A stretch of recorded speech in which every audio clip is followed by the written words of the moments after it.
Ang paghiram ng 10,000 pesos na may 2,000 pesos na interest ay hindi sulit.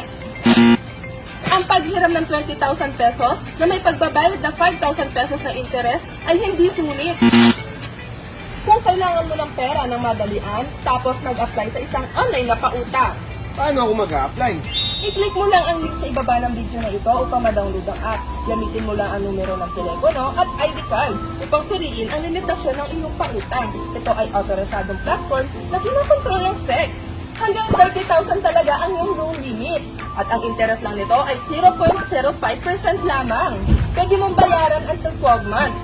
At ang katumbas ng pagbabayad ay isang bote ng Coke. Wow! 30,000 pesos talaga ang loan limit ko. Kung hindi mo gagamitin ng loan, walang interest. I-click mo lang ang link sa ibaba ng video at subukan ang limitasyon ng iyong loan.